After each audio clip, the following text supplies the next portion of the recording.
రాఖీ పండుగ స్పెషల్ గులాబ్ జామున్ చేశానండి. చాలా సింపుల్‌గా ఫస్ట్ టైం చేసేవారైనా సరే ఈజీగా మంచి ప్రాసెస్ తోటి కొన్ని టిప్స్‌తోని నేను పర్ఫెక్ట్ గులాబ్ జామున్ అయితే చేశానండి. వీడియో మాత్రం లాస్ట్ వరకు చూడండి, అర్థమవుతుంది మీకు. వీడియోలోకి అయితే వెళ్ళిపోదాము.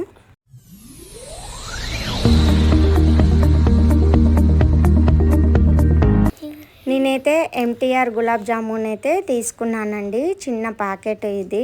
సో మొదటిసారిగా వచ్చేసి అయితే మనం ఫస్ట్ షుగర్ పాకం అయితే రెడీ చేసుకోవాలండి. స్టవ్ పైన కడాయి పెట్టేసి మనం తీసుకున్న గులాబ్ జామున్ కప్పు మెజర్మెంట్తోని నేను 3 కప్స్ షుగర్ అయితే తీసుకున్నానండి. సో నాకు గులాబ్ జామున్ కప్పు వచ్చేసి 2.25 కప్స్ అయితే వచ్చింది. 4 కప్పులు షుగర్ అయితే పర్ఫెక్ట్గా స్వీట్ ఉంటుందండి. బట్ నేను స్వీట్ కొంచెం తక్కువగా చేస్తున్నాను కాబట్టి 3 కప్పుల షుగర్కి 2.5 కప్పుల వాటర్ అయితే యాడ్ చేశాను. సో 3 కప్పుల షుగర్కి 3 కప్పుల వాటర్ యాడ్ చేశారనుకోండి, సో ఎక్కువసేపు మరిగించాల్సి వస్తుందన్నమాట ఈ పాకం అనేది. అందుకోసం కొంచెం తక్కువ వాటర్ తీసుకొని మన పంచదార కరిగేలాగా ఈ విధంగా గరిటెని కలుపుతూ ఉండాలి అండి. కలిపిన తర్వాత మన పంచదార అనేది కరిగిపోతుంది కదా. ఇలా కరిగిపోయిన తర్వాత హై ఫ్లేమ్లో పెట్టేసి ఒకసారి బాగా మరిగించుకోవాలి. బాగా ఇలా కలుపుతూనే ఉండాలండి. హై ఫ్లేమ్లో ఒకసారి మరిగించుకున్న తర్వాతకి బాగా మరుగుతుంది కదా, ఈ టైంలో 1 స్పూన్ యాలకుల పౌడర్ వేసుకోవాలి. తర్వాత మీడియం ఫ్లేమ్లో పెట్టేసి మళ్ళీ ఒకసారి ఒక 1 మినిట్ వరకు వేయించుకోవాలండి. ఈ విధంగా బాగా మరిగించుకున్న తర్వాత స్టవ్ ఆఫ్ చేసేసి మూత పెట్టేసి పక్కన పెట్టేసుకోవాలి. తర్వాతకి మనకి ఇప్పుడు గులాబ్ జామున్ అయితే ప్రిపేర్ చేసుకుందామండి. ప్యాకెట్లోంచి తీసుకున్న తర్వాతకి నాకు మాత్రం ఈ ప్యాకెట్ 2 కప్పుల మీద ఒక 1/2 కప్ అయితే వచ్చేసిందండి నాకు ఈ గులాబ్ జామును. సో దీన్నైతే మనం ఈ విధంగా తీసుకుంటున్నాను ఈ కొలతలతోని. ఫస్ట్ ఏ కొలత అయితే తీసుకుంటున్నామో అదే కొలతతోని మిగతా ప్రాసెస్ అంతా చేసుకుంటే పర్ఫెక్ట్గా వస్తుంది అండి. సో ఈ విధంగా తీసుకున్న తర్వాతకి మనకి 2.25 కప్పు గులాబ్ జామున్కి 1/2 కప్పు మిల్క్ అయితే సరిపోతుందండి. మీగడతో ఉన్న పాలైనా సరే పోసుకోవచ్చు, లేదా నార్మల్ మిల్క్ అయినా పోసుకోవచ్చు, లేదంటే వాటర్తో అయినా కానీ కలుపుకోవచ్చండి, లేదా వాటర్ మిల్క్తో కూడా కలుపుకోవచ్చు. సో ఇక్కడ ప్రాసెస్ చూస్తున్నారు కదా, ఓన్లీ ఫింగర్స్తోనే మనం గులాబ్ జామున్ మొత్తం కొన్ని పాలు యాడ్ చేస్తూ కలుపుకోవాలి అండి. ఓన్లీ ఫింగర్స్తోనే, అస్సలు ప్రెషర్ అనేది అస్సలు పెట్టొద్దండి. ప్రెషర్ లేకుండా సింపుల్గా ఈ విధంగా కలుపుకోవాలి అండి. అసలు ప్రెషర్ అనేది అయితే పెట్టొద్దు. అండ్ చపాతీ పిండిలాగా గట్టిగా అయితే అస్సలు కలుపుకోవద్దండి. ఉన్న మిల్క్ అన్నీ అయితే యాడ్ చేసుకొని మీకు వీడియోలో చూపిస్తున్నాను చూడండి. ఈ విధంగా ఈ ప్రాసెస్లో మనకి గులాబ్ జామున్ డవ్ అనేది అయితే రెడీ అయింది. మీకు కలిపిన తర్వాత ఏ విధంగా వస్తుంది అనేది అయితే చూపిస్తా చూడండి. ఈ విధంగా స్టిక్కీగా ఉంటే సరిపోతుందండి. సో మన చేతికి అంటకుండా, ప్లేట్కి కూడా అంటకుండా ఉండేలాగా ఈ విధంగా ఉంటే సరిపోతుంది. అసలు డ్రైగా మాత్రం ఉండొద్దండి, కొంచెం స్టిక్కీగానే ఉండాలి. తర్వాత కలుపుకున్న తర్వాతకి ఒక 10 నుంచి 15 నిమిషాల వరకు ఈ విధంగా రెస్ట్ ఇవ్వాలండి. ఇచ్చిన తర్వాతకి ఆఫ్టర్ 10 నిమిషాలకి నేను చూపిస్తున్నాను చూడండి. సో ఇలా చిన్న బాల్స్ లాగా తీసుకొని అరచేతిలో వేసుకొని ఈ విధంగా బాల్స్ లాగా ప్రిపేర్ చేసుకోవాలి.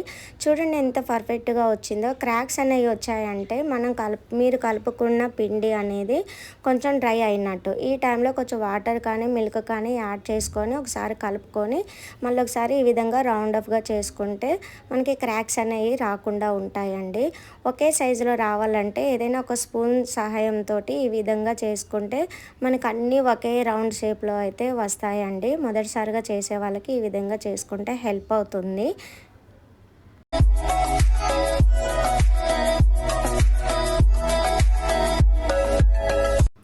అన్నీ అయితే ఈవెన్గా ఈ విధంగా అయితే మనకి రెడీ అయిపోయాయి అనమాట. చిన్నగా చేసుకోవాలి. ఒకే సైజులో చేసుకుంటే మనకు అన్నీ ఒకే సైజులో వస్తాయి అన్నమాట.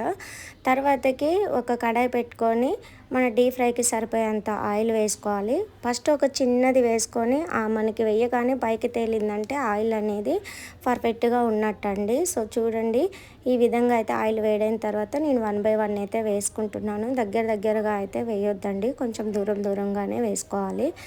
ఆయిల్ అనేది మునిగిపోయే వరకు, మనకి గులాబ్ జామున్ మునిగిపోయే వరకు ఉందంటే మనకి పర్ఫెక్ట్గా మంచిగా ఉడుకుతుందన్నమాట. సో ఆయిల్ హీట్ అయిన తర్వాత కొంచెం మీడియం ఫ్లేమ్లో పెట్టుకోవాలండి. హై ఫ్లేమ్లో మాత్రం అస్సలు ఉండొద్దు, ఎందుకంటే పైన ఉడుకుతుంది, లోపల అయితే పచ్చి పచ్చిగా ఉంటుందండి. అందుకోసం మనం వేయగానే కూడా అస్సలు కదపొద్దండి.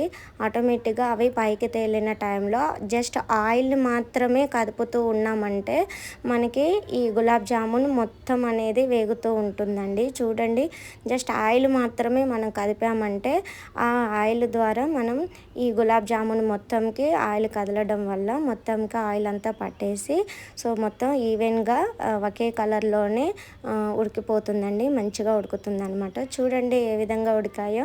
సో ఈ విధంగా మంచిగా అయ్యాయి కదా, మంచి గోల్డెన్ కలర్లోకి అయితే వచ్చేసాయి. ఈ టైంలో మనం తీసేసుకోవాలన్నమాట.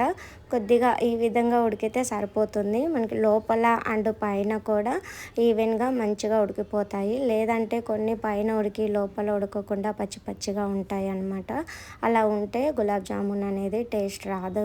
సో ఇందులో కొంచెం ఇంకొద్దిసేపు అయితే మనం వేయించుకున్నాం. చూడండి, ఇలా వేయించుకున్న తర్వాత పైకి తీస్తున్నప్పుడు కొంచెం కలరు ఎక్కువ కలర్గా కనిపిస్తాయండి. బట్ మనం పాకంలో వేసిన తర్వాత ఇంత కలర్ అయితే ఉండదు, కొంచెం కలర్ అనేది తక్కువ అవుతుంది.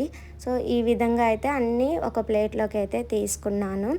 ఇదే మాదిరిగా ఇంకా మిగతాయి కూడా ఇదే మాదిరిగా వేసుకోవాలి అండి. చూడండి మనకి ఏ విధంగా వచ్చేసాయో. చాలా సింపుల్గా అయితే మనం ఈ విధంగా చేసుకోవచ్చండి. చేసుకున్న తర్వాత మనం ముందుగా ప్రిపేర్ చేసుకున్న పంచదార పాకం ఉంది కదా, అది కొద్దిగా వేడిగా ఉన్న టైంలో వేసుకోవాలి అండి. వేడి మొత్తం చల్లారింది అనుకోండి, ప్రాసెస్ చేసే టైంలో ఒకసారి హీట్ చేసుకోండి. ఒకసారి గోరెచ్చగా చేసుకున్న తర్వాతకి గులాబ్ జామున్ వేసేసుకొని పక్కనైతే పెట్టేసుకోండి. ఒక 4 అవర్స్ అయితే పక్కన పెట్టేసుకున్నారంటే మనకి ఎంతో రుచికరమైన గులాబ్ జామున్ అయితే రెడీ అవుతుంది. ఒక్కసారి అయితే ఈవెన్గా అన్నీ కలుపుకోవాలండి. ఈ విధంగా కలుపుకుంటే పాకం అనేది అన్నిటికీ పట్టేసి జ్యూసీగా వస్తుందన్నమాట. సో అందుకోసం ఒకసారి ఇవన్నీ కలుపుకున్న తర్వాతకి మనం క్యాప్ అనేది పెట్టుకోవాలి. చూడండి ఎంత బాగా వచ్చాయో కదా. సో ఇందులో నానిన తర్వాత ఒక 4-5 గంటల తర్వాతకైతే మనకి జ్యూసీ అయిన గులాబ్ జామున్ అయితే రెడీ అవుతుందండి. చూసారు కదా ఎంత సింపుల్గా, ఎంత ఈజీగా తయారు చేసుకోవచ్చో. టైం టేకింగ్ కూడా ఎక్కువ అస్సలు పట్టదండి. నేను 4 అవర్స్ తర్వాత చూపిస్తున్నాను, చూడండి ఎంత బాగా వచ్చాయో అనమాట. సో నేనైతే ప్లేట్లో అయితే వేసేస్తున్నాను. ఇవి రాఖీ పండగకి నేను మా ఇంటికి అయితే తీసుకెళ్తున్నాను అనమాట, అందుకే బాక్స్లో వేస్తున్నానండి. చాలా బాగా వచ్చాయి. నిజం చెప్పాలంటే నేను ఫస్ట్ టైం చేస్తున్నానండి, నాకైతే చాలా బాగా కుదిరాయి. మీరు కూడా ఫస్ట్ టైం చేసే వాళ్ళైతే కంపల్సరీగా ఈ నేను చెప్పిన కొలతలతో ప్రాసెస్తో చేయండి, మంచిగా వస్తుందన్నమాట. సో మన పాకంలో అయితే ఎలాంటి లెమన్ జ్యూస్ కానీ ఎలాంటి ఏమీ వేయలేదండి. కొందరైతే కుంకుమ పువ్వు కూడా వేస్తారు, మీ దగ్గర ఉంటే వేసుకుంటే ఇంకా మంచి టేస్టీగా అయితే వస్తుందండి. ఇంకా గార్నిష్ కోసం మీ దగ్గర ఏమైనా పిస్తా పలుకులు ఉంటే అలా వేసుకొని గార్నిష్ చేసుకోవచ్చండి. మీకు ఒకటి కట్ చేసి చూపిస్తున్నాను చూడండి, మనకి ఏ విధంగా గులాబ్ జామున్ వచ్చింది అనేది అయితే. ఈ విధంగా కట్ చేసుకొని చూసుకుంటే జ్యూసీగా గులాబ్ జామున్ అయితే రెడీ అయిపోయిందండి. చూస్తుంటేనే నోరూరిపోతుంది కదా. ఇంకెందుకు ఆలస్యం, ఒకసారి మీరు కూడా ట్రై చేసి మీ బ్రదర్ అండ్ సిస్టర్స్కి పెట్టండి, చాలా ఇష్టంగా తింటారు. వీడియో నచ్చితే like and comment, share, subscribe.